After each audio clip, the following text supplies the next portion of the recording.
안녕하십니까 여러분. 11월 4일 월요일 뉴스가 있는 저녁을 시작합니다. 문재인 대통령이 아베 신조 총리와 단독으로 만났습니다. 문 대통령은 태국 방콕 아세안 플러스 3 정상회의에서 아베 총리를 만나 대화를 통해서 현안을 해결한다는 원칙을 확인했습니다. 내년 4월 총선을 향한 정치권의 발걸음이 바빠지고 있습니다. 총선 기획단을 꾸리고 인재를 영입하면서 개혁과 쇄신을 고민하고 있습니다. 독도해역 헬기 추락사고 실종자 5명을 찾기 위한 수색 작업이 계속됐지만 아직 추가로 발견된 실종자 소식은 없습니다. 첫 소식, 방콕에서의 한일 정상의 만남입니다. 문재인 대통령과 아베 총리가 13개월 만에 만나서 대화를 나눴습니다. 문 대통령은 두 나라 간의 현안 해결을 위해서 고위급 협의도 검토하자고 제의했습니다. 아베 총리도 가능한 모든 방법을 모색하자고 답했습니다. 꽉 막힌 한일 관계 현안을 풀어낼 돌파구가 마련됐다는 해석도 나옵니다. 방콕에서 신호 기자가 보도합니다. 아세안 플러스 3 정상회의 시작 직전 문재인 대통령이 아세안 국가 정상들과 환담을 나눌 때 아베 신조 일본 총리가 나타났습니다. 다른 정상들과 인사를 나눈 아베 총리를 문 대통령이 옆자리로 인도하면서 11분간 한일 정상 환담이 시작됐습니다. 양국 정상이 회담 형식의 대화를 나눈 것은 지난해 유엔 총회 이후 13개월여 만입니다. 문 대통령과 아베 일본 총리는 매우 우호적이며 진지한 분위기 속에서 환담을 이어갔습니다. 미리 협의된 자리도 아니어서 통역도 영어로 진행됐고 별도의 의제도 준비되지 않았습니다. 청와대는 그렇지만 이번 환담에 작지 않은 의미를 부여했습니다. 양 정상은 한일 관계의 중요성과 대화를 통한 현안 해결 원칙을 재확인했습니다. 또 양국 외교부 협의를 통해 실질적인 관계 진전 방안이 도출되기를 기대했습니다. 문 대통령은 이외에도 필요하다면 보다 고위급 협의를 갖는 방안도 검토해보자고 제의했으며 아베 총리도 모든 가능한 방법을 통해 해결 방안을 모색하도록 노력하자고 답했습니다. 문 대통령이 언급한 보다 고위급의 협의는 다음 달 성탄절 즈음에 추진되고 있는 한중일 정상회담까지도 포함한 제안으로 해석됩니다. 양국 관계 최대 현안인 강제징용 배상 해법과 일본의 수출 규제, 오는 23일 종료되는 지소미아 문제에 대해 어느 정도 수준의 대화가 오갔는지는 청와대가 밝히지 않았습니다. 일본 언론은 아베 총리가 문 대통령에게 한일 청구권 협정을 준수하라고 요구하고 한국 대법원의 강제징용 배상 판결이 국제법 위반이라며 시정을 요구했다고 보도하는 등 관계 개선의 긍정적인 측면은 다루지 않았습니다. 아베 총리는 문 대통령의 지난주 모친상에 대해 조의를 표했고 문 대통령은 고맙다고 답했습니다. 일본의 수출 규제 이후 넉 달여 만에 이루어진 이번 만남은 그야말로 깜짝 환담이었지만 한일 정상이 지금 상황을 그대로 둘 수는 없다. 적극적인 대화가 필요하다는 점에 공감했다는 측면에서 일단 관계 진전에 디딤돌은 놨다는 평가가 가능해 보입니다. 방콕에서 YTN 신호입니다. 네, 신호 기자의 보도 들으신 대로 문 대통령이 아세안 정상회의가 열리고 있는 태국 방콕에서 아베 신조 일본 총리와 단독 환담의 시간을 가졌습니다. 성공회대 양기호 일본학과 교수를 모시고 자세한 얘기를 나눠보겠습니다. 교수님 어서 오십시오. 네. 이럴 때는 환담이라고 불러야 되는 겁니까? 맞습니다. 이제 정식 회담은 아니고요. 예. 이제 좀 즉흥적인 그런 만남이었기 때문에 또 시간 자체도 11분 정도이고 그래서 예. 환담이라고 지금 표현을 하고 있습니다. 그러면 상황으로 봐서는 정상회의를 하러 각국 정상들이 무로 들어가는데 들어가기 전에 따로 잠깐 만나서 이렇게 시간을 갖는 모양이군요. 분위기 자체는 좀 따뜻했다고 합니다. 그러니까 예. 이제 사실은 이제 최근에 문 대통령 모친상이 있었고요. 예. 거기에 대해서 이제 나가미네 주한 일본 대사가 아베 수상의 조문을 가지고 직접 부산을 방문해가지고 위로한 걸로 그렇죠. 되어 있습니다. 예.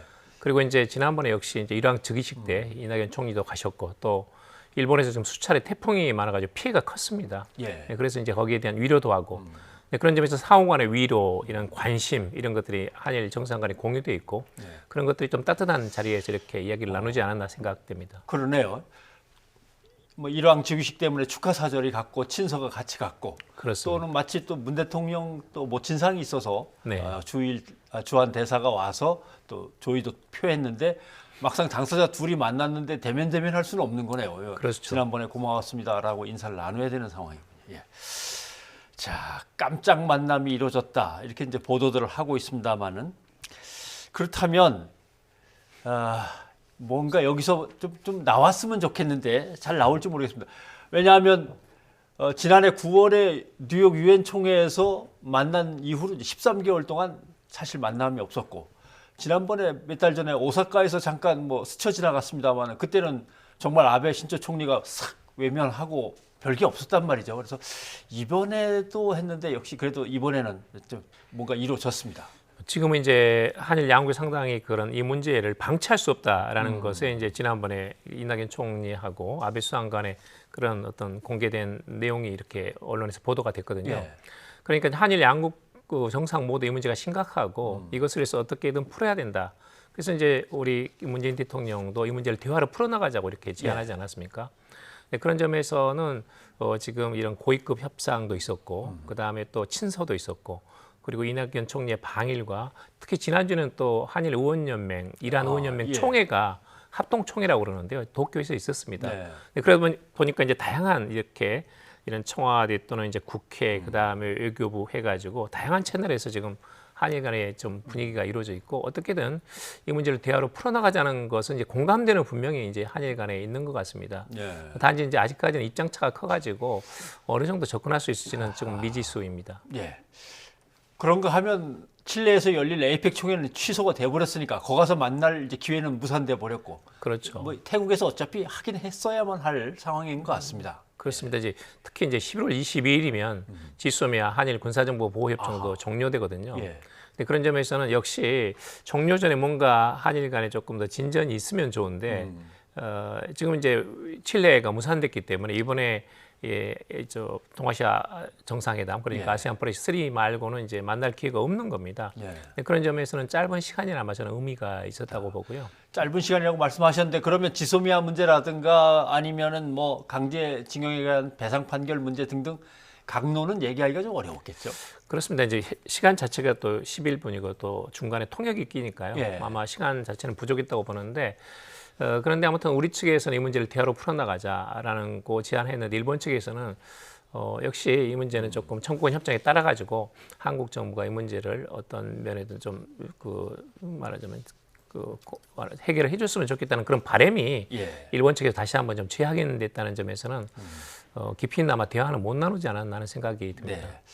그래도 뭔가 만났다라는 소식이 들어왔고 그 다음에 이제 청와대 쪽의 설명은 아주 우회 있고 좀 분위기는 좋았다라는 설명이 들어왔기 때문에 이제 기대를 했었는데 일본 측에서 또 공식 발표한 거 보면은 우리 입장을 분명히 전달했다라고 얘기하는 거 보니까 옛날에 하던 주장 그대로 또 밀고 나갔나 보다 이런 생각도 들고 사실 이제 일본 측에서 좀 지나치게 그 허들을 너무 높이고 있습니다. 그러니까 최근 들어가지고 이제 7월달 이후에는 여러 가지 다양한 채널에서 지금 한일 간의 협상이 진행됐거든요. 예. 또 우리도 새로운 제안을 했습니다. 그러니까 1+1이라는 것이 이제 한일 양국 기업들 간에 간 기금하고 그렇죠. 그런 내용인데 거기다 플러스 알파를 해가지고 한국 정부가 여기에 이 문제를 풀어내기 위해서 기여할 수 있는 부분에 대해서는 언제든지 오픈돼 있다라는 것에서 상당히 새로운 해법도 지금 그 일본하고 오가는 걸로 알고 있고 예.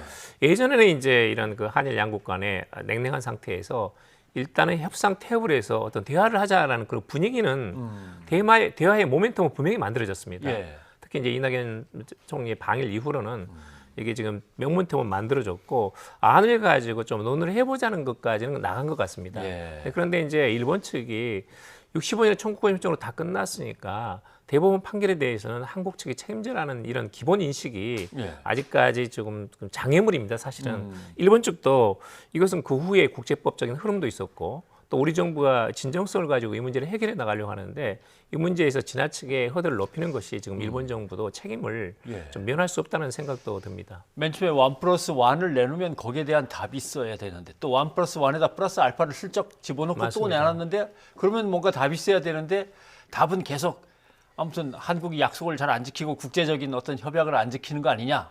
결자 해진 니들이 해라. 자꾸 그걸 갖다 이제 허들이 자꾸 이제 높아져 있다. 높아지고 있습니다. 근데 높아지고 있지만 역시 이전과 달리 지금 대화를 위한 또는 또 이제 대화를 위한 통한 또 해결 예. 이 부분에 대해서는 한일 양국 간의 공감대는 형성됐다 이렇게 보실 수 있습니다. 네, 알겠습니다. 어차피 이 대화의 채널은 외교부의 공식 채널이어야만 하겠습니까? 아니면 따로 만나야 됩니까? 지금은 다양한 채널이 지금 작동하는 걸로 알고 있습니다. 그러니까 사실 7월 달부터 우리 측에서 특사라든지 고위급 협상단을 보내가지고 일본 측하고 접촉을 하고 있고요. 그다음에 아까 말씀드렸듯이 지난주에 한일 의원연맹, 이란 의원연맹 그 합동 총회에 포함해가지고 다양한 그런 그 한일 양국 그 말하자면 의원들 간의 이런 만남이 있었습니다. 그리고 이낙연 총리와 일본 자민당 간의 만남도 있었고 또 이번 방일에서도 다양한 일본 측 정재계 요인들을 만났고요. 근데 그런 점에서는 청와대뿐만 아니라 이런 외교부 또 또는 이제 의원연맹 차원에서 다양한 채널에서 지금 대화하는 굉장히 추진되고 있고 예전보다 약간 그런 분위기가 상당히 수성된 것은 사실입니다. 예. 근데 이제 이번 이제 아세안 플러스 3 총회에서 문재인 대통령이 강조한 것 중에 하나는 자유무역 질서를 강조했단 말이죠. 이거는 일본이 쓸데없이 경제 보복으로 나선 거에 대한 어떤 우회적인 비판인 거는 분명할까요? 저는 뭐 그렇다고 봅니다. 그런데 이제 좀 더 크게 보면 예. 지금 미중 간의 무역 갈등이 심하고 거기서 피해를 받고 있는 것이 한국도 피해를 받고 있고 일본도 피해를 받고 또는 이제 지금 그 아세안 국가들도 상당히 영향을 받고 있거든요. 그런 점에서는 아세안 플러스 3 한중일이기 때문에 이들 국가의 공감대가 형성되는 부분은 역시 자유무역입니다. 예. 그리고 뿐만 아니라 일본 측에서 지금 자유무역을 어떤 확대 균형을 해 나가야 되지 그것을 자꾸 수출 규제를 하면서 어떤 축소지향적으로 가는 것은 적절하지 않다라는 점이 저는 분명히 들어있다고 보고요. 사실은 일본 측에서 그 부당한 수출 규제 해봤자 별로 그 효과도 없습니다. 예. 지금 오히려 지금 작년에 비해 가지고 반도체 수출량이 17% 늘었습니다. 지금 내년 되면 아마 훨씬 더 반도체가 호황이 될 수도 있거든요. 네. 근데 그런 점에서는 우리의 수출 주력부 산업에 대해서 일본이 타격을 주려고 의도를 했지만 사실은 우리 경제 또는 기업들의 체력도 강해지고 그다음 우리 정부에서 지금 엄청난 소재, 부품, 장비에 대한 지원책도 내놨고 네, 그런 점에서는 충분히 지금 대응을 하고 있다라는 생각이 듭니다. 무슨 말씀인지 이제 이해를 하겠습니다.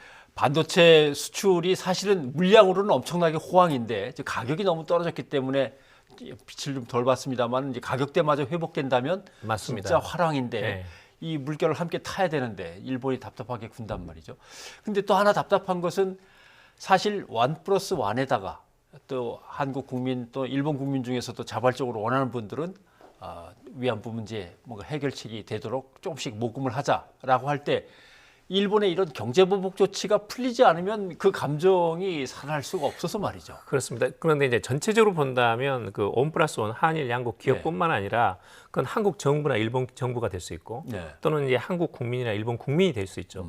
그러니까 다양한 방안으로 우리 측이 6월 19일 제안한 방안에 대해서 조금 더 그 플러스 알파를 해가지고 이 문제를 어떻게 풀어나갈 수 있는 것인가에 대한 이런 다양한 해법 가운데 하나다 이렇게 보시면 될 것 같습니다. 거기는 이제 한일 양국 기업하고 한국민들의 어떤 그런 모금 같은 것도 있을 수가 있고 그런데 이제 저는 하나는 이제 국회에서 이것을 안정적으로 법률을 만드는 것이 중요하다고 봅니다. 그 내용은 차치하고라도 예를 들면 이것은 어떤 정책의 결단이라고 한다면 우리 문재인 대통령이나 일본의 아베 수상도 정책인 어떤 부담을 안을 수밖에 없습니다. 그것은 적절하지 않거든요. 그런 점에서는 이 문제에 대해서 안정적인 어떤 해결을 위해서는 한일 양국의 국회가 이 문제에 대해서 어떤 상호간의 접점을 찾아내고 그것을 어떤 법적인 차원에서 또 이 제도적인 장치를 만들어 나가는 것이 사실은 조금 더 안정적입니다. 내용은 차치하고 이렇게 얘기하셨는데 그러면 그런 제도적인 보완이 마련된다면 내용상으로 봐서는 추진할 만한 안이라고 보시는지 모르겠습니다. 뭐 저는 이제 한일 양국 기업이 먼저 모금을 만들어야 되고 적어도 이 환경 이런 그 기금을 만드는 과정까지는 한국 정부가 적극적으로 기여해야 된다라고 생각합니다. 그렇지만 이제 한국 국민이나 일본 국민이 여기 모금에 참여하는 것은 그것은 이제 어떤 그 상징적인 차원에서는 가능하지만 어떤 돈을 내서 하는 것은 그것이 어떤 큰 그 흐름이 되기는 어렵다고 봅니다. 그렇지만 상징적인 차원에서 한일 양국이 지난 100년의 역사를 풀어나가는 데서 국민들도 공동으로 참여한다 또는 공감한다는 어떤 정도의 그런 차원이 아닌가. 상징성이 크다. 그런 점에서는 피해자도 이런 그 한국 국민의 지지라든지 관심이 있다면 훨씬 더 어떤 한일 양국 정부의 그 대책 해법을 수용하기 쉬운 게 아닌가 하는 점에서는 그런 큰 의미에서 조금 넓은 시야에서 볼 필요가 있다라는 생각이 듭니다. 그러면 결국 강제징용 이 문제가 이제 해결이 되고 그러면 이제 당연히 또 경제보복 문제도 이제 풀릴 것이고 그러면 지소미아까지 이제 또 풀릴 수도 있고 뭐 좀 선순환되는 흐름이 있었으면 좋겠습니다. 그렇게 좀 기대하고 싶습니다. 예, 오늘 또 말씀 고맙습니다. 네, 감사합니다. 북한이 이번 달 안에 늦어도 다음 달 초 북미 실무회담에 나설 것으로 국정원이 전망했습니다. 이해훈 국회 정보위원장은 북한이 제시한 협상 목표 시한은 올해 연말이라며 이에 따라 이달 안에 늦어도 다음 달 초 북미 실무회담을 열어 의제를 조율할 것이라고 국정원이 이렇게 분석하고 있다고 전했습니다. 또 이 실무회담이 순조롭게 이루어진다면 김정은 위원장이 3차 북미 정상회담에 앞서 중국과 사전 협의를 하기 위해 다음 달 중국을 방문할 것으로 국정원은 내다봤습니다. 태국에서 아세안 플러스 3 정상회의에 참석하고 있는 문재인 대통령이 북미 실무 협상과 3차 북미 정상회담에 대해 한반도 비핵화의 가장 중대한 고비가 될 것이라고 말했습니다. 문 대통령은 오늘 아세안 플러스 3 정상회의 마무리 발언에서 다행히 북미 정상 간 신뢰는 여전하고 대화를 이어가려는 의지도 변함이 없다며 이같이 밝혔습니다. 또 오랜 적대를 해소하는 일이 쉬울 리 없다면서도 비무장지대 내의 유해 발굴 작업과 판문점에서 남북미 정상이 만났던 것을 언급하며 아세안의 협력으로 많은 진전이 있었다고 밝혔습니다. 한일 군사정보보호협정 지소미아 종료가 20일도 남지 않은 가운데 데이비드 스틸웰 미 국무부 동아시아 태평양 담당 차관보가 내일 한국에 옵니다. 최근 미 고위 관리들이 잇따라 지소미아 연장을 촉구하는 발언을 이어가고 있는데 스틸웰 차관보가 어떤 카드를 들고 올지 주목됩니다. 이교준 기자입니다. 데이비드 스틸웰 미 국무부 동아시아 태평양 담당 차관보가 넉 달 만에 다시 한국을 방문합니다. 아시아 순방 일정으로 이루어지는 이번 방한에서 강경화 외교부 장관을 비롯해 청와대와 국회 등 관계자들을 두루 만날 것으로 알려졌습니다. 스틸웰 차관보는 한미 동맹을 비롯해 최근 북한의 초대형 방사포 발사와 방위비 분담 협상 등 각종 주요 현안을 놓고 의견을 나눌 것으로 보입니다. 특히 지난 7월 방한 때보다 한일 관계가 더 나빠진 상황에서 오는 23일 지소미아 종료를 앞두고 있어 어떤 메시지를 전할지 주목됩니다. 스틸웰 차관보는 지난달 26일 도쿄에서 가진 기자회견에서 지소미아가 한미일에 유익한 것으로 한일 양국이 한층 폭넓은 관점에서 이 문제를 보면 좋겠다고 말했습니다. 이에 따라 이번 방한 중 한미일 삼각 협력의 중요성을 거듭 강조하며 우리 정부의 지소미아 연장 필요성을 설득할 것으로 전망됩니다. 지소미아 종료일이 다가오면서 미국 정부는 갈수록 압박 수위를 높이는 분위기입니다. 마크 네퍼 미 국무부 부차관보는 지난 2일 니온 게이자 신문과의 인터뷰에서 한일 관계 경색에도 불구하고 지소미아는 반드시 유지해야 한다고 강조했습니다. 네퍼 부차관보는 한일 갈등 상황으로 행복한 사람들은 베이징과 모스크바, 평양에 있다며 우리 정부를 우회적으로 압박했습니다. 트럼프 행정부에서 지소미아 종료가 미국의 국익을 침해한다는 우려가 잇따르고 있는 가운데 스틸웰 차관보의 이번 방한을 계기로 한미 간 조율이 어떻게 이뤄질지 관심이 모아집니다. YTN 이교준입니다.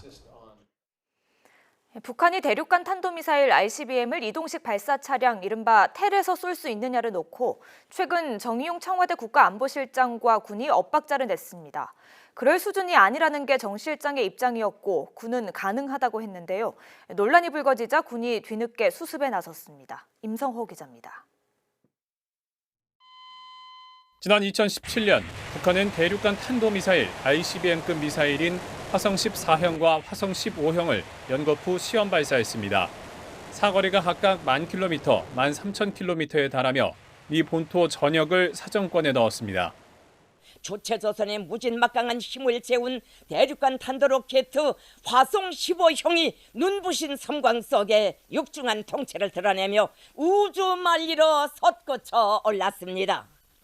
두 미사일 모두 이동식 발사 차량에 실려 운반됐는데 이 차량에서 바로 쏘지 않고 지상 발사대에 설치한 뒤 쏘아 올렸습니다.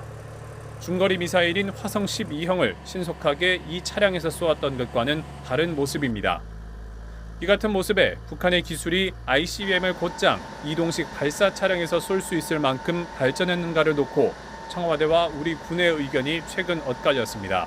ICBM은 현재 그 테일로스 아까 말씀하셨다시피 예. 테일로스 발사 가능한 그런 수준까지 지금 북한은 이미 고도화되어 있는 상태이기 때문에 ICBM은 텔로 발사하기는 어렵습니다. 기술적으로.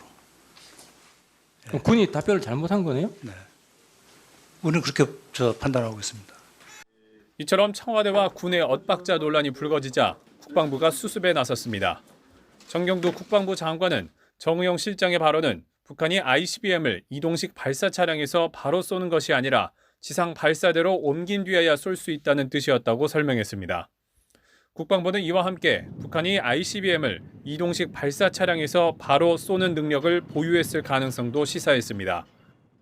그 이후 2년 정도 경과되었기 때문에 군사 기술적인 노력들이 지속돼 왔을 것으로 우리는 평가하고 0.001%의 가능성에도 대비하고 있다고 말씀드리겠습니다. 이런 가운데 국정원은 이동식 발사 차량으로 옮긴 ICBM을 지상 거치대에서 쏘는 것도 이동식 발사로 보아야 한다고 설명하는 등 정 실장의 발언과 궤를 달리하기도 했습니다. YTN 임성호입니다.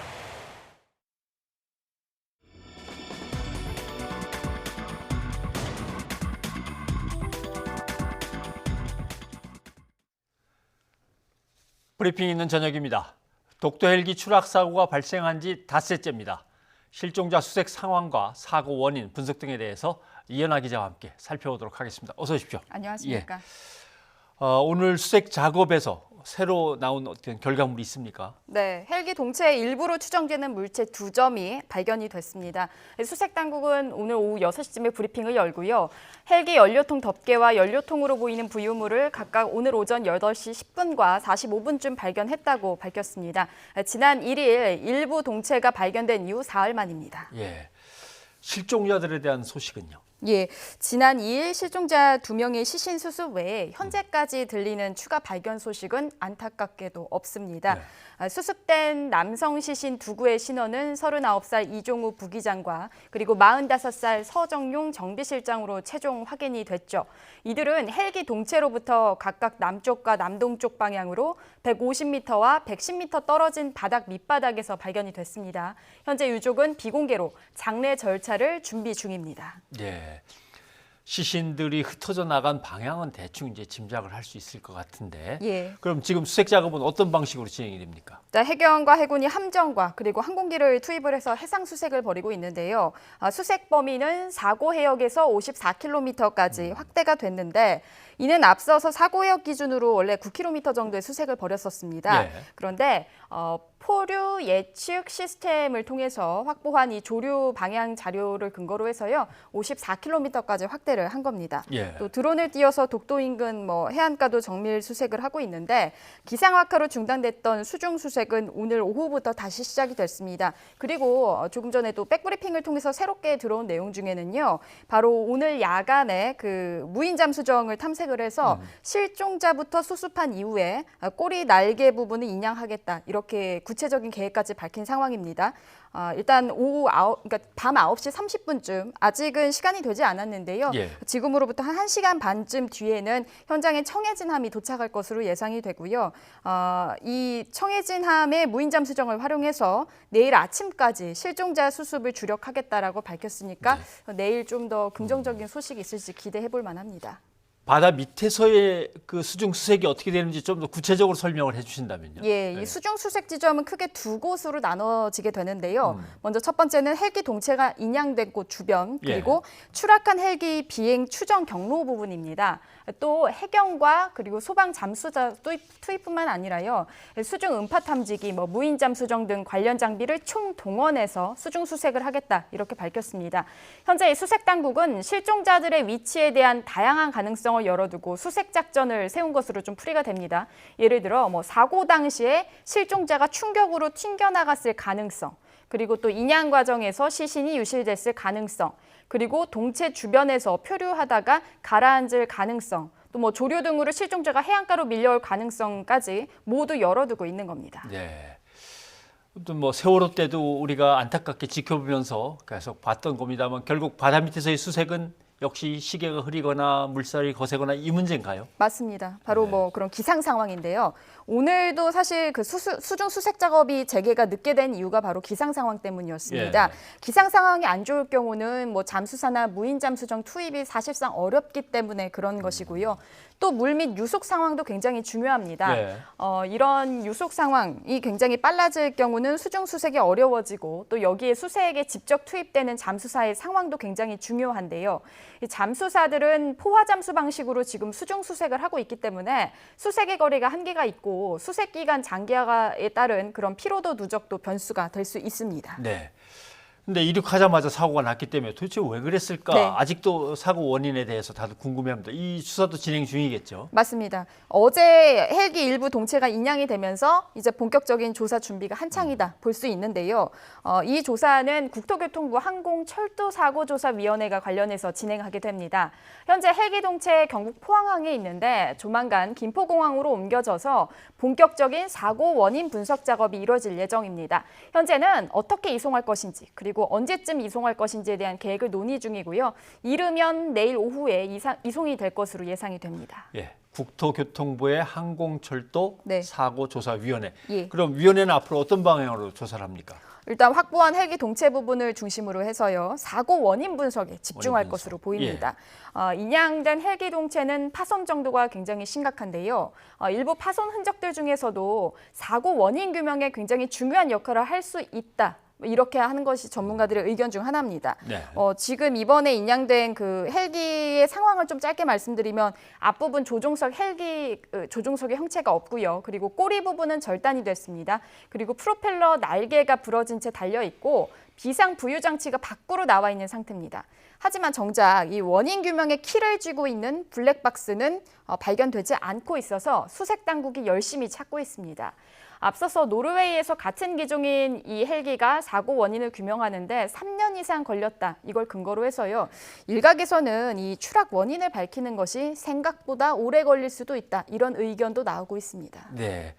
아마도 그런 것들은 이제 블랙박스라다 이런 것들은 이제 절단돼 나간 부분에 부착돼 있거나 할 텐데 일단은 뭐 실종자를 찾는 것이 급하니까 그렇습니다. 이것부터 찾으면서 또 해나가야 되겠군요. 예, 이은하 기자 수고하셨습니다. 감사합니다. 과거 갑질 논란을 빚어 이번 자유한국당 1차 영입이 보류된 박찬주 전 육군대장. 오늘 기자회견을 열고 원색적인 비난을 쏟아냈습니다. 군인권센터 책임자 삼청교육대를 보내야 한다. 우리 군이 이제는 민병대 수준이 돼버렸다. 기자회견에서 쏟아진 발언들을 우철희 기자가 소개합니다. 빡빡머리에 우통을 벗은 건장한 남성들이 이른바 목봉을 올렸다 내렸다를 반복합니다. 지난 1980년 전두환 씨가 이끌던 신군부가 사회 악을 일소한다는 명목으로 설치한 삼청교육대 현장입니다. 현장에서만 50여 명, 후유증으로 400명 가까이 목숨을 잃을 만큼 온갖 인권유린으로 악명을 떨친 군사 독재 정권의 산물입니다. 맨날 맞을 수밖에 없는 게 이거 머리 좋은 사람 한 명은 외울 수 있겠지만은 개 중에서 한 명만 못 외우고 전체 빠따. 이런 삼청교육대가 난데없이 박찬주 전 육군대장 기자회견에서 언급됐습니다. 자신의 공관병 갑질 논란을 폭로한 임태훈 군 인권센터 소장을 향해 인권을 앞세워 군을 해치고 있다면서 분노의 감정을 드러낸 겁니다. 군 인권센터 소장은 삼청교육대 한번 교육을 받아야 좀 되지 않는 사람인가 이런 생각도 갖고 있습니다. 그리고 군대를 갔다 오지 않은 사람이 군대를 무력화시키는 거에 대해서 저는 정말 참 분개하지 않을 수 없고 자신의 갑질 논란에 대해서도 부모의 심정으로 야단을 쳤을 뿐이라며 현실과 동떨어진 해명을 내놨습니다. 저는 지금 20, 30대로부터 많은 응원을 받고 있습니다. 제가 서울역에서 만난 어떤 현역 병사는 저를 알아보고 후방에서 꿀 빨던 놈들이 참 대장님을 이렇게 한다는 게 이게 참 자기는 너무 가슴 아프고. 박찬주 전 대장에게 삼청교육대 대상자로 지목된 임태훈 소장은 즉각 반발했습니다. 사성 장군을 지내고 국회의원 출마를 하겠다는 사람이 삼청교육대를 운운한 건 충격이라면서 본인 때문에 헌신하는 후배 장군들이 싸잡아 욕을 먹고 있다고 비판했습니다. 피해자분들한테 저는 사과해야 된다고 보고 있고요. 이런 낡은 의식과 국민의 기본권을 모르는 분이 국민의 기본권을 지키겠다는 국회의원이 되고자 한다는 것은 넌센스라고 생각하고 있습니다. 민주당을 비롯한 다른 정당도 구시대적 사고를 벗어나지 못하고 있는 박찬주 전 대장은 정치인의 꿈을 접으라면서 황교안 대표에게도 대국민 사과를 요구했습니다. 이러려고 기자회견했냐는 자주 섞인 목소리가 한국당 안에는 파다합니다. 해명보다는 논란만 키우면서 화를 자초했다는 평가가 주를 이루고 있습니다. YTN 우철입니다. 박찬주 전 육군 대장은 내년 총선에 비례대표가 아닌 지역구로 출마하고 싶다며 사실상 출사표를 던졌습니다. 자유한국당 황교안 대표도 박 전 대장 영입을 강행하겠다는 뜻을 밝혔습니다. 자신을 둘러싼 리더십 논란을 정면으로 돌파하겠다는 의지로 읽힙니다. 이승배 기자입니다. 전격적인 기자회견을 통해 다시 한번 큰 논란을 낳은 박찬주 전 대장은 내년 총선에 대한 구체적인 계획도 밝혔습니다. 기회만 주어진다면 비례대표가 아니라 지역구로 출마하고 싶다고 말했습니다. 쉽게 국회의원 자리 얻을 생각은 전혀 없고 험지에서 걸어보고 싶다면서 구체적인 희망 지역까지 거론했습니다. 여러분, 저 비례대표 생각 전혀 없습니다. 저는 어디든지 험지에 가서 한석을 더 차지하면 그게 자유한국당에 도움되는 거 아닌가요? 내 고향 천안을 가든지 지금 제가 살고 있는 계룡도. 자신의 입당에 대해 비판이 나오는 것은 기분이 좋지는 않지만 다양한 견해를 낼 수 있어 충분히 이해한다고 말했습니다. 그러면서 만약 기회가 주어지면 물불 가리지 않고 역할을 하겠지만 당이 원하지 않는다면 억지로 나서지는 않겠다고도 했습니다. 기자회견이 끝난 뒤 자유한국당 홍준표 전 대표는 자신의 SNS에 글을 올리고 박 전 대장은 50 시대에나 어울리는 인물이라며 한국당은 영입을 다시 생각하라고 촉구했습니다. 계속되는 당 안팎의 반대 목소리에도 불구하고 한국당 황교안 대표는 박 전 대장 영입을 강행하겠다는 의지를 밝혔습니다. 박찬주 전 대장 영입에 대한 생각을 묻는 기자 질문에 외려 발표가 보류됐냐고 반문하면서 입장은 달라진 게 없다고 못을 박았습니다. 발표가 보류된 상황인데 그게 뭐 언제쯤 다시 또 발표가 무슨 발표가 보류됐어요? 박찬주 전 대장 관련해서 보류됐대요? 뭐 1차 영입 명단에 들어가 있다고 발표가 빠졌잖아요. 국민들이 혹시라도 걱정하시는 부분들은 없는지 면밀하게 잘 살펴서 그렇게 시기와 또 범위를 판단하도록 하겠습니다. 1차 인재 영입 과정에서 불거진 리더십 논란을 정면 돌파하겠다는 뜻으로 풀이됩니다. 하지만 박 전 대장 카드가 국민의 눈높이에는 맞지 않다는 비판도 여전히 강해 황교안 대표의 뜻이 이루어질지는 지켜볼 일입니다. YTN 이승배입니다. 내년 4월에 치러지는 21대 국회의원 선거를 앞두고 민주당과 한국당이 총선 기획단을 출범하며 본격적인 준비에 돌입했습니다. 예정된 순서를 밟아가고는 있지만 선거가 가까워질수록 이른바 당 쇄신을 둘러싼 갈등이 수면 위로 떠오를 가능성이 큽니다. 최기성 기자입니다. 더불어민주당이 공개한 총선 기획단은 윤호중 사무총장과 양정철 민주연구원장 등 이른바 친문 인사가 대부분이었습니다. 여기에 조국 전 법무부 장관과 관련해 소신 발언을 했던 초선 금태섭 의원 등 현역 의원이 절반 넘게 포함됐습니다. 김은주 한국여성정치연구소장과 프로게이머 출신인 20대 황희두 씨 등 여성과 청년도 골고루 이름을 올렸습니다. 이제 잘 준비해서 정기국회가 끝나면은 본격적으로 선대위 체제를 운영을 하도록 하겠습니다. 선대위 체제가 운영이 되면은 이제 많은 인재를 발굴하는 인재 영입위원회도. 총선 시기가 빨라지고 있는 와중에 열린 의원총회에서도 예상만큼은 아니지만 일부 의원들을 중심으로 당 쇄신 촉구 발언이 나왔습니다. 수도권의 한 중진 의원은 야당이나 언론 탓을 할 게 아니라면서 촛불혁명이 준 과제들을 당이 헤아리지 못했다고 지적했고, 한 초선 의원은 당내에 침묵의 카르텔이 있다고 비판했습니다.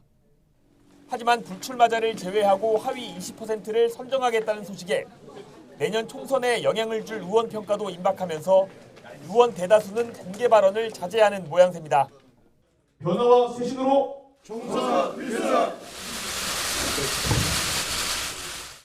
자유한국당도 총선 기획단원 12명에게 임명장을 수여하고 총선 채비에 나섰습니다.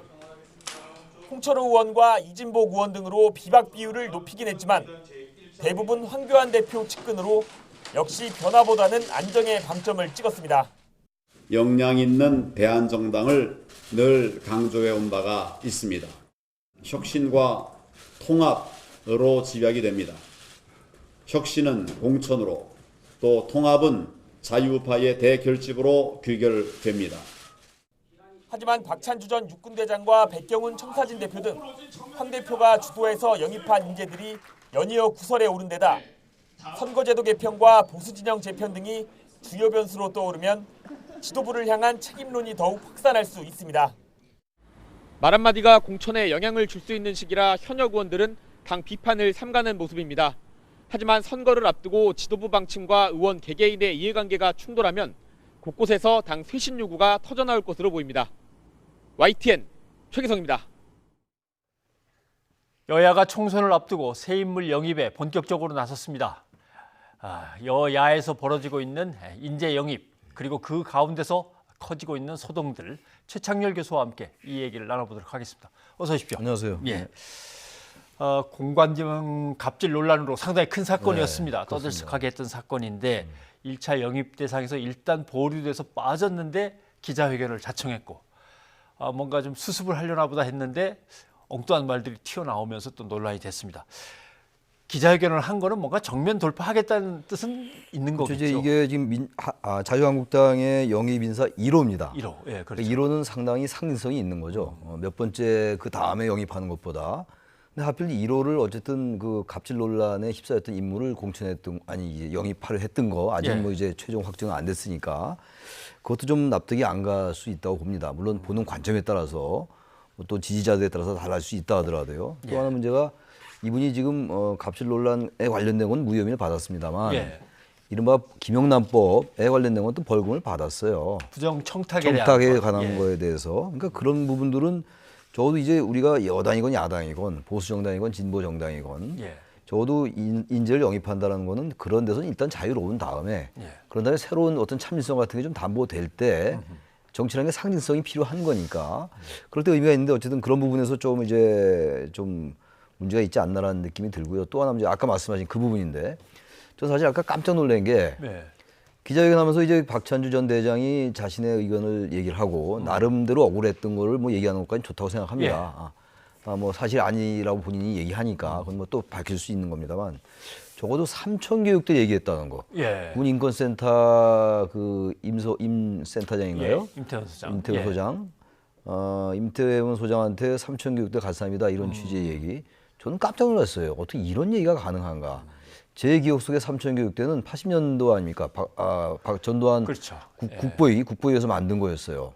뭐 이제 질서를 물랑케 한 이런 사람들 뽑아가지고 이제 교육시킨다는 건데 이건 민주주의에서는 상상할 수 없는 일이었거든요. 잘 아시겠습니다만. 근데 이거를 지금 몇십 년 지나서 소환했다 이거를. 그럼 박찬주 전 대장의 인식 속에는 여전히 그 시대에 그것이 잘했다고 생각하는 건 아닌지 묻지 않을 수가 없는 거예요. 단정하기는 어렵다 하더라도. 삼천교육 때는 군사정권의 가장 좀 심하게 말하면 악질적이고 인권을 짓밟고 국민을 무시하는 그런 처사였거든요. 아무런 법적인 그런 절차도 없이 막 잡아갔던 거 아닙니까? 그렇죠. 근데 그 얘기를 한다? 저는 뭐 영입 1호 이런 걸 다 떠나서 이거 상상할 수 없는 일이라고 생각합니다. 알겠습니다. 그럼에도 불구하고 황교안 대표가 굳이 1호로 내세웠다라고 하면은 뭐 뭔가 이렇게 속뜻이 있었거나 의도가 있었던 것일 텐데요. 글쎄요, 그 정확하게 모르겠습니다만 이제 군 출신이니까 이제 안보에 관련돼서는 어쨌든 보수 정당이 자신들이 우위에 있다라고 이제 판단할 수 있는 거겠죠. 한국당 입장에서 볼 때. 그러니까 전직 대장이기도 합니다만 지난번에 이른바 갑질 논란의 성격을 이제 적폐청산의 대상이 돼서 핍박을 받았다. 아마 이런 쪽의 개념 설정을 하진 않았을까. 그래서 오히려 총선에서 그런 이제 개념을 내세우면 프레임을 설정하면 선거라는 게 이 뭐 인물도 중요하고 정당도 중요합니다만 어떤 프레임을 짜느냐, 선거 구도가 어떻게 짜이느냐, 어떤 메시지를 발신하냐 이런 거 아니겠어요?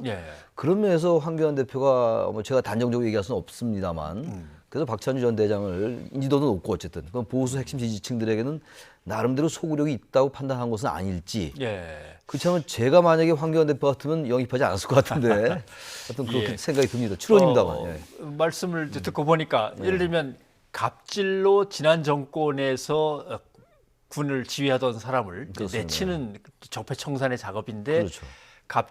갑질에서 다시 뇌물로 갔는데 둘 다 결국 무혐의로 끝났으니까. 네, 그렇죠. 청탁 문제는 그건 별개 문제니까. 예.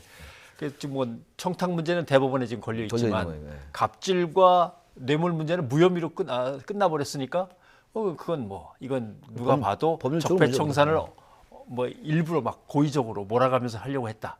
그런 인물로 치부해가지고 제거하려고 했다. 이렇게 이제 몰아갈 수 있는 것이다. 그런 생각이 제 추론입니다. 그건. 네, 아무튼 그런 자신감 내지 할 수 있겠다라는 자신감이 있었을 수도 있고. 네, 알겠습니다. 근데 다른 인물들도 보면은 뭔가 이렇게 그 좀 석연치 않은 또는 뭔가 한번 발언으로 문제가 돼서 소동이 있었던 이런 사람들이 자꾸 이제 들어가 있단 말이죠. 그런 것들도 문제인 것 같아요. 글쎄요, 그러니까 그건 뭐 보기에 따라 다를 수는 있겠죠. 예. 이제 뭐 전 MBC 사장 얘기가 많이 나오더라고요. 이진숙 사장인가요? 그 나오기도 하고 그러는데 아마 그런 분들도 지금 이제 우리가 박찬주 전 대장을 잠깐 언급한 것처럼 지금 현재 집권 세력으로부터 뭔가 어떤 불이익을 당했다라는 뭐 그런 개념이 좀 들어가 있는 것 같아요. 다 그런 건 아닙니다만 지금 발표된 분들이 그래서 그런 쪽으로 해서 선거를 이제 좀 양대 좀 이 핵심 지지층 위주로 치르라는 건 아닌지 우리 한국 정치가 보면 항상 그런 점이 있거든요. 보수 쪽도 그렇고 진보 쪽도 그렇고 선거 때가 되면 가장 중요한 게 역시 핵심 지지층을 어떻게 끌어모으느냐. 그렇죠. 흔히 말하는 이제 집토끼부터 이제 단속해야 된다 이런 얘기들 많이 하지 않습니까? 아마 그런 점에서 이번에 이제 몇 분을 영입 대상으로 했던 것은 아닌지 이런 생각도 좀 드는데 저는 이제 그 여야를 막론하고 말이죠. 이건 일반론입니다만 너무 관료 출신들, 법조계 출신들, 청와대 참모 출신들 이런 분들의 능력이 출중하다 하더라도 너무 그런 사람 위주로 하는 건 좋지 않은 것 같아요. 전체적으로 볼 때 물론 이 비중이 적겠지만 그런 분들이 너무 항상 이 총선 때 보면은 영입 대상으로 거론되는 거, 과거 무슨 고위 관료라든지 그런 걸 좀 지양하고 시민사회 일반 시민들이 좀 영입되면 어떨까 이런 생각도 해봅니다. 예. 결국 이제 1차 영입을 책임졌던 황교안 대표의 워딩이 조금씩 이제 말이 바뀌긴 했습니다. 맨 처음에는 아니 귀한 분을 모셔왔는데 이게 내 리더십의 상처라고 하면은 난 리더십이 없는 거나 마찬가지 아니냐. 귀한 분이다라고 이제 했다가 그다음에 약간 물러서서 비판과 고언을 경청하겠다 쪽으로 갔고 이번에는 뭐 아주 면밀히 검토해서 결정하겠습니다. 이렇게 나왔는데 결국은 특히 이 박찬주 전 대장과 관련해서는 받아들였고 계속 영입을 밀고 나가겠다는 뜻으로 해석해야 될까요? 그렇게 보입니다 일단. 기자들이 질문하는 걸 봤는데 보류됐다며요. 그랬더니 이제 보류됐어요. 이렇게 이제 되묻는 걸 보니까 그렇죠. 황교안 대표가 모르지는 않았을 것 같은데 이제 그렇게 묻는 걸 보니까 이제 박찬주 이 전 대장에 대한 이제 당 안팎에 여론이 썩 좋지가 않으니까 일단 좀 이제 잠시 보류하는 쪽으로 시간을 좀 벌고 그런 다음에 다시 이제 그 원래대로 일을 추진하려 하는 게 아닌가 생각이 들어요. 아마 그러니까 박찬주 전 장군도 오늘 기자회견을 한 건 아니겠어요? 그렇지 않다면 기자회견을 하지 않았을 것 같은데 아마 그런 나름의 교감은 있지 않을까? 뭐 그런 추정은 가능할 것 같기도 합니다. 여기서 비례대표 얘기를 갖다가 뭐 군이라고 하는 전문성을 바탕으로 해서 비례대표 당연한 걸 수도 있는데 난 비례대표 있죠. 아니다. 지역구 출마해서 험지로 가겠다. 뭐 이런 식으로 내 뜻을 내비친 거 보면은 어떤 교감 속에서 이루어질 수 있다고 생각합니다. 그리고 정면 돌파하겠다. 알겠습니다. 자, 이거 뭐 하다 보니까 자유한국당 얘기를 계속 하게 됐습니다만 민주당 얘기도 좀 해봐야겠습니다. 민주당도 전체 의원의 하위 20% 성적이 안 좋은 의원들을 12월에 발표하겠다. 이렇게 얘기하고 다선 의원들이 좀 물러나 줬으면 하는 눈치도 있고 어떻게 돼가겠습니까? 글쎄 이제 항상 선거 때마다 모든 정당들이 특히 우리나라 선거가 정치가 물갈이라는 거, 이제 뭐 수혈한다고 얘기 많이 하죠. 과거에 이제 뭐 젊은 피라는 표현도 쓰긴 썼는데 그런 게 항상 이 선거에 중요한 하나의 변수 등장하는 것 같습니다. 그게 이제 말하자면은 이른바 개혁 공천, 혁신 공천의 하나의 기준처럼 이렇게 설정이 되는 부분이 있어요. 저는 뭐 일정 부분 일리가 있다고 보는데 아마 민주당도 그런 점에서 지금 20% 현재 국회의원이 128명이거든요. 민주당에 더불어민주당 20%를 하면 이제 25명쯤 돼요. 근데 지금 이제 그 불출마 선언한 의원이 한 10명 정도 되거든요. 지금 이철희 표창원 의원이 처음으로 불출마 선언했습니다만 원혜영 의원 같은 분도 뭐 불출마 선언했다고 하는 분도 있고 아니면 나올 수 있다고 하는 분도 있고 몇 분 계세요. 문희상 의장은 뭐 현재 당적은 안 갖고 계시지만 어떤 그런 식으로. 근데 그 10명을 또 빼고 18명에다 20% 곱하면은 23명이 되거든요. 23. 거기다 이제 또 이제 10명 또 그걸 계산을 이미 모수에 포함시켰는데 다시 10명을 더하니까 네. 확 늘어나요. 그러니까 불출마를 해야 될 의원들이 33명 정도로 늘어나고 지금 말씀처럼 이 다선 중진 의원들 예. 불출마를 좀 압박하는 이런 분위기가 좀 있습니다. 그건 아마 한국당도 마찬가지일지 모르겠어요. 적어도 현재로서 민주당은 그렇습니다만 그렇게 되면 이제 이 물갈이 폭이 상당히 늘어나겠죠. 예. 그 대체로 보면은 총선 때마다 조금씩 다르긴 합니다만 거의 물갈이 폭이 최소한 30%는 되는 것 같아요. 그래도 40%까지 하는 경우도 있고. 근데 이번에도 아마 그런 기준이 적용되는 것 같고. 근데 이번에 이제 이 총선 얘기가 좀 약간 빨리 나오는 것 같아요, 민주당에서. 최근에 이제 조국 정국에 관련해 가지고 이제 당 내에서 특히 이해찬 대표 책임론이 거론되고 있는 게 사실 아닙니까? 예, 그렇죠. 아마 그런 부분들과 좀 관련이 있는 것은 아닌지 이제 국면을 전환 좀 하고 총선 분위기로 좀 쇄신 쪽으로 가겠다라는 그런 취지에서 예. 이제 하위 20% 이제 말하자면 컷오프 비슷한 건데 뭐 경선에서 컷오프는 아닙니다만 네. 그런 식으로 해서 당의 분위기를 일신하려 하는 것 같습니다, 현재로서는. 근데 민주당의 경우 초선들 2명이 이제 불출마 선언을 하지 않았습니까? 네, 그렇습니다. 그러면 사실은 그것도 상당히 주목받고 인정을 받는 사람들이 그랬기 때문에 그렇죠. 이 정도 되면은 중진들이나 뭐 지도부에서 뭔가가 좀 나올 듯한데 별로 기색이 없으니까 이철희 의원은 자꾸 그러면 진짜 여기서 그냥 아예 의원직을 그만둘까 보다 뭐 이런 정도의 발언까지 하는 것 같습니다. 근데 다선 의원들이 아직은 좀 이 전반적인 상황을 좀 관망하는 건 아닌지 예. 아직 총선이 이제 한 5개월 남았으니까 우리가 뭐 단정적으로 얘기할 수는 없는데 어쨌든 분위기는 이 다선 중진들 좀 불출마 쪽으로 가는 것 같아요. 그래야 국민들에게 이제 집권당으로서 쇄신에 앞장선다, 인적 쇄신이나 이런 쪽에 우리 변화와 혁신을 우리가 주도한다. 뭐 이런 식의 이제 이미지를 국민들에게 줄 수가 있는 거니까. 그래서 이런 여론이 점점 확산되면은 중진들의 불출마가 좀 늘어날 것 같긴 해요. 근데 지금은 초선 위주로 많이 돼 있어요. 초선이나 지금 비례대표 위주로 이제 몇 명이 있거든요. 뭐 이용득 의원이라든지 뭐 재윤경 의원 이런 분들 말이죠. 특히 선수가 그렇게 높지 않은 분들 이런 분들 위주로 이제 불출마 얘기가 나오고 있는데 다선 중진들의 불출마 선언이 필요할 것 같아요. 그래야 당내 분위기 좀 일신하고 특히 이제 조국 정국 이후에 이런 뭔가 당의 어떤 책임론 같은 거 이런 것들도 돌파할 수 있지 않을까 생각이 됩니다. 네.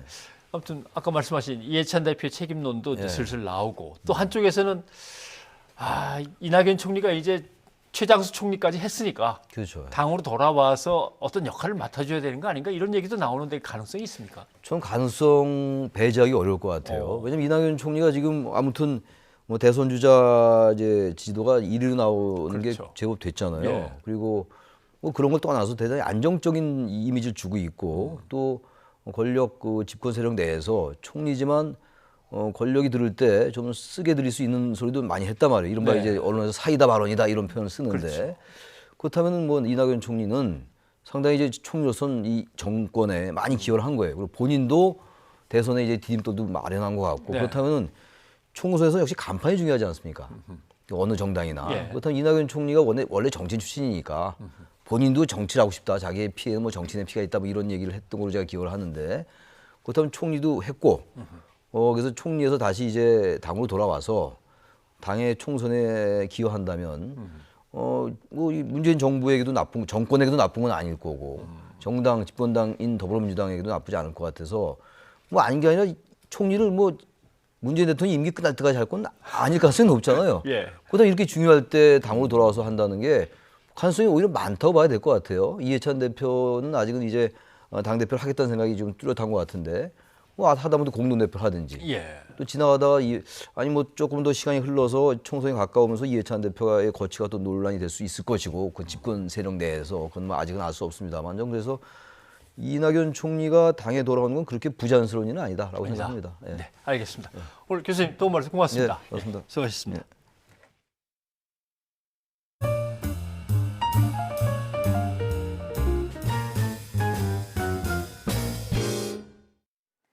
조국 전 법무부 장관 관련 의혹을 수사하는 검찰이 구속된 동생과 부인 정경심 교수를 상대로 조사를 이어가고 있습니다. 소환이 임박한 조 전 장관에 대해 검찰은 정해진 바 없다며 신중한 태도를 보이는 가운데 정 교수의 조사 지연이 막판 변수가 될 것으로 보입니다. 박기환 기자입니다. 검찰은 웅동학원 관련 비리 혐의로 구속된 조 전 장관 동생 조모 씨를 다시 불러 조사했습니다. 지난달 31일 구속 이후 세 번째 소환 조사입니다. 검찰은 웅동학원을 상대로 위장 소송을 제기한 과정에 당시 이사였던 조 전 장관이 관여했는지도 물었지만 조 씨는 부인한 것으로 전해졌습니다. 절대 그런 일 없습니다. 저희 형님하고는 절대 그런 일 없습니다. 형님은 학교 내려온 적도 거의 없으신 분이고 자꾸 그렇게 몰아가시는데 전혀 관련이 없습니다. 검찰은 조 전 장관 부인 정경심 교수도 다시 불러 조사하려 했지만 정 교수는 건강 문제로 소환에 불응했습니다. 앞서 검찰은 구속 후 정 교수를 4차례 불러 사모펀드 관련 의혹에 조 전 장관이 개입했는지 등을 집중 조사했습니다. 하지만 정 교수는 건강 문제로 불출석 사유서를 제출하고 조사를 거부하면서 막판 조사 속도가 더딘 것으로 전해졌습니다. 검찰은 핵심 증거를 찾을 것으로 기대한 정 교수의 노트북도 확보하지 못함에 따라 금융거래 내역을 통해 조 전 장관 연루 정황을 찾는 데 주력하고 있는 것으로 알려졌습니다. 검찰 관계자는 정 교수 계좌 내역에 대해 일부 제한된 범위지만 영장을 발부받아 계속 확인하고 있다고 말했습니다. 조 전 장관에 대한 소환 조사 여부에 대해 검찰은 아직 결정된 바 없고 일정 조율도 이루어지지 않고 있다며 말을 아끼고 있습니다. 일단 검찰은 오는 11일 정 교수의 구속기한이 끝나는 만큼 이번 주 안에 조 전 장관 직접 조사 일정 조율을 시도할 가능성이 높습니다. 다만 정 교수 조사 지연으로 일주일 남은 구속 기한까지 물리적인 시간이 부족할 경우 조 전 장관의 소환 일정을 정 교수 기소 이후로 잡을 수 있다는 전망도 나옵니다. YTN 박규환입니다. 국회 패스트트랙 충돌 사태와 관련해 바른미래당 권은희 의원이 검찰에 출석했습니다. 서울 남부지방검찰청은 오늘 오후 2시 권 의원을 참고인 신분으로 불러 조사하고 있다고 밝혔습니다. 권 의원은 사법개혁특별위원회 위원이던 지난 4월 선거제 개편과 공수처 설치 법안의 패스트트랙 지정에 반대했다가 당 지도부에 의해 물러났습니다. 한편 수사에 응하지 않고 있는 자유한국당 측은 출석 대신 의견서를 제출했습니다. 자유한국당 측 석동현 변호사가 오늘 검찰에 패스트트랙 관련 의견서를 제출했는데요. 의견서에는 지난 4월 충돌 사태가 패스트트랙의 날치기 지정을 막기 위해 불가피한 행동이었다는 주장이 담겼습니다. 석 변호사는 또 나경원 원내대표가 수사기관과 조율을 통해 조만간 검찰에 출석할 것이라고 밝혔습니다. 그룹 방탄소년단의 멤버 정국이 교통사고로 인해 경찰 조사를 받은 것으로 확인됐습니다. 서울 용산경찰서는 정국이 지난달 말 서울 용산구 한남동에서 자신의 승용차를 운전하다가 택시와 충돌했다고 밝혔는데요. 두 운전자 모두 크게 다치지 않았고 음주운전도 아니라고 덧붙였습니다. 소속사인 빅히트 엔터테인먼트는 정국이 운전하다가 본인의 착오로 접촉사고가 났다면서 적법한 절차에 따라 현장 처리를 했고 피해자와 원만하게 합의했다고 설명했습니다. 11월 김장철이 찾아왔는데요. 올해는 배추값이 오른 데다 김치 담그는 일이 힘드니까 김장을 포기하고 사서 먹겠다는 주부가 절반이 넘는 것으로 조사됐습니다. 대상 종갓집이 지난달 중순 주부 3,100여 명을 상대로 조사한 결과 절반이 넘는 55%가 김장을 하지 않겠다고 답했고요. 김장 계획이 없는 주부 가운데 58%는 포장김치를 사겠다고 말했습니다. 또 김장을 했던 주부의 75%는 고된 노동과 후유증이 우려된다고 답했고 25%는 병원을 찾았던 것으로 나타났습니다. 어떻게 이런 세상이 있을 수가 있죠? 어디요? 3초 뒤에 공개합니다. 하나, 둘, 셋! 생리소원던 페리스 뉴욕시티를 아름다운 이 도시에 빠졌어 나 Like I'm a board 날아다니는 새처럼 자유롭게 fly 나 숨을 쉬어 생리소원 anywhere 언니 이런 행복은 처음 먹어봐. 그 정도야?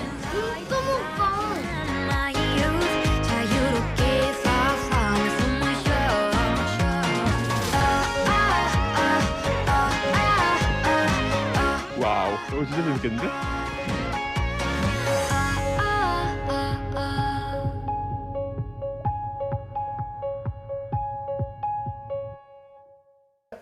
안녕하세요. 저는 이재용. 저는 이서윤입니다. 네, 저는 아빠고요. 전 딸이에요. 밤에 이렇게 하는 거 있잖아. 왜 애들 이렇게. 이거 봐봐요. 이거 제가 만든 건데요. 이렇게 여행하면서 제가 만든 책이에요.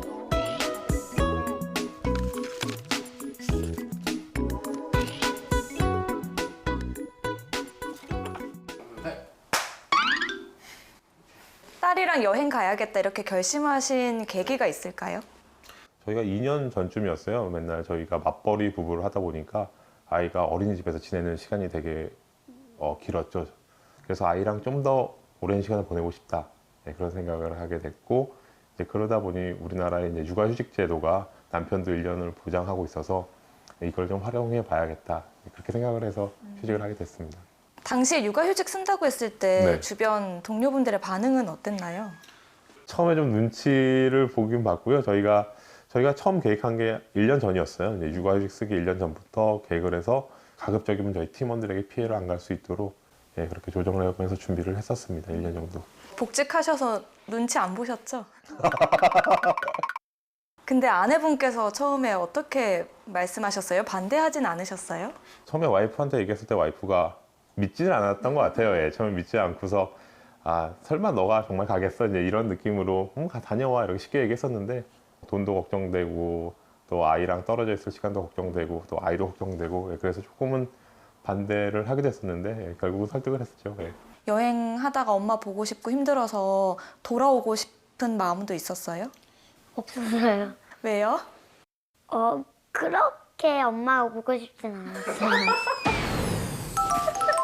견딜 수 있을 정도로? 네. 가장 기억에 남는 곳이 어디예요? 캐나다랑 또 안나푸르나 기억나요. 안나푸르나는 어떤 점이 좋았어요?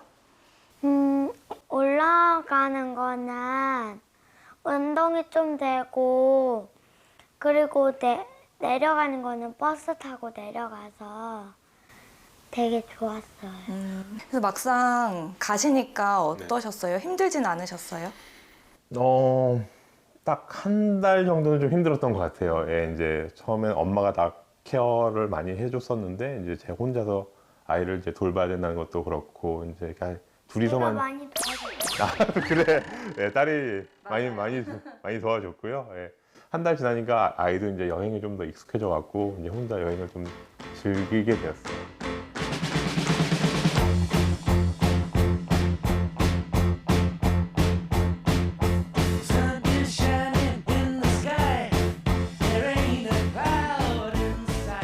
여행 전과 후 뭐가 가장 달라졌을까요?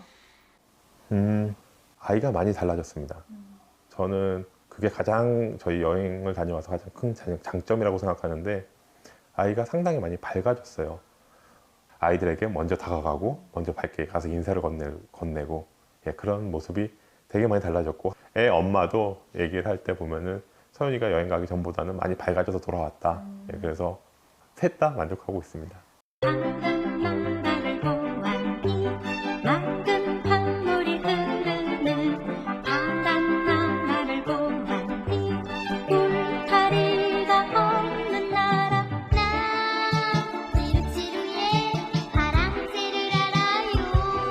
네, 얘기 듣다 보니까 저도 여행 다녀온 듯한 기분이 들었는데요. 앞으로도 서윤이네 가족의 행복한 일들만 가득하기를 바라겠습니다. 네, 찾아주셔서 감사합니다. 감사합니다. 네, 인사할까요? 안녕.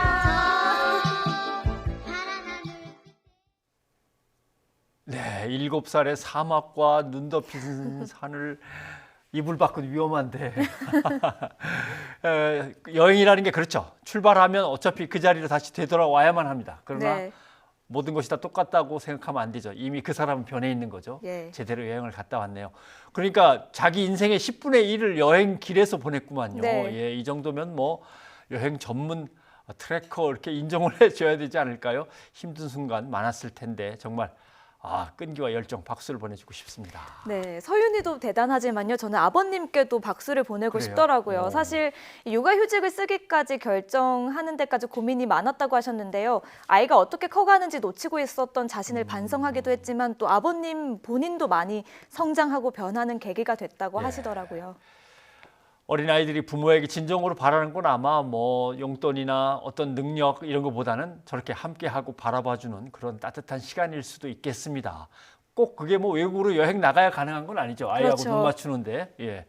어디서건 마음을 열면 될 겁니다. 아이들과의 관계에 좋은 변화가 생기지 않을까 생각되네요. 맞습니다. 그리고 우리나라 아빠들의 육아휴직이 지금 늘었다고는 하지만요. 아직은 좀 용기가 필요한 일 같습니다. 네. 서로 육아휴직 쓰라고 이렇게 권하고 또 잘 다녀오라고 응원하는 사회가 됐으면 그래야겠죠. 좋겠습니다. 자, 시청자들이 보내주신 문자 한번 살펴보죠. 한일 관계로 9330님이 문자 주셨는데 정상들이 만났다 하더라도 일본이 과거사를 반성하지 않는 한 한일 관계가 정상 궤도로 잘 갈 수는 없을 것 같습니다. 의견 주셨네요. 네, 그리고 독도 해역 헬기 추락 사고와 관련해서 2813님이요. 아직 찾아내지 못한 실종자들 부디 가족들 품속으로 돌아갈 수 있기를 기도합니다. 이렇게 보내주셨습니다. 5분이 남았죠. 부디 네, 무사히 돌아오시기를 바랍니다. 한국당 관련해서 오늘 정치 시평이 있었는데 0181님 공관병 갑질로 유명해진 박찬주 전 대장의 기자회견과 또 그를 영입하려는 야당의 행태는 개탄스럽습니다. 이렇게 의견 주셨습니다. 네, 그리고 2369님도요. 황교안 대표는 자꾸 실책을 범하네요. 인사실수로 자책골을 넣고 있으니 문제입니다. 네, 이렇게 보내주셨습니다. 네, 고맙습니다. 11월 첫 월요일에 보내드린 뉴스가 있는 저녁 이제 마칠 시간입니다. 오늘 준비한 음악은 뭡니까? 네, 아이유의 신곡이 나왔는데요. 오. 러브 포엠 들려드리겠습니다. 아이유 씨가 직접 가사를 썼다고 하는데요. 이 노래를 통해서 자신이 사랑하는 사람들을 위로하고 싶다고 밝혔다네요. 예, 저희는 내일 다시 찾아뵙겠습니다. 함께해 주신 여러분 고맙습니다. 기억처럼